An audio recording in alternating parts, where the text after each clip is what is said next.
It's another beautiful autumn on the Red River, that time of year when the landscape is dominated by vibrant reds, yellows, and greens. But today, that's not the leaves. On either side of the river, Saturday means college football.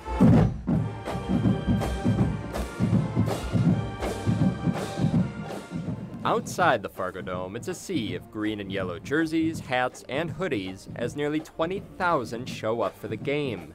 But those who don't make it inside are no less enthusiastic. Bison games are something fans wait all year for, and once here, they'll stop at nothing to support the herd. We've actually set up below zero, had to clean up the ice and set up the tents, put up the walls, and we have 3 or 4 heaters going on.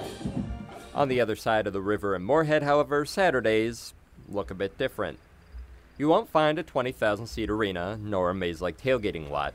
And if you're looking for the Dragon game on your local network, don't bother. The station had room for only one team.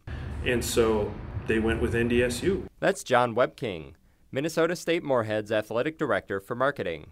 His job is to fill seats at Dragon games. It's a tall order in a football market dominated by the Bison. In the past, that meant getting creative. You know, what could you give away that would get people to come to a game? A car dealer, Valley Imports, was interested in, let's give away a car. I think it was a 2-year lease on an Audi A6 red convertible. Cool car, right? Not just a car, an Audi. Then I looked at the attendance after the game. It wasn't anything to brag about, really. Still, he's not discouraged. Moorhead isn't North Dakota State, but that doesn't bother John.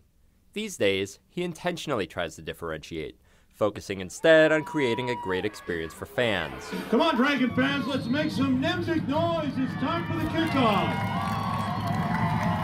For him, audience engagement is crucial. While there aren't any more free red Audis, there are plenty of free red t-shirts. It's crucial for the team too. A roaring crowd does wonders for morale. Just ask Carlton Littlejohn, a former NDSU linebacker who experienced the power of the Fargo home crowd. I think the atmosphere was great.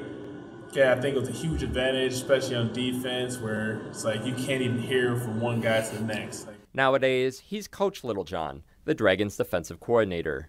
Having experienced both schools, what does he see as the difference?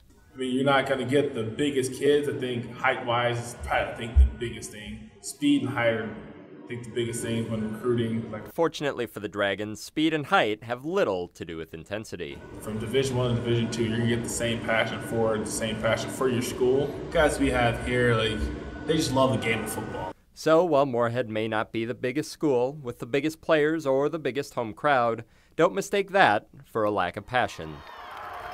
3-yard touchdown run for number 15, Jack Strand. For Dragon Radio, I'm Alex Sapp.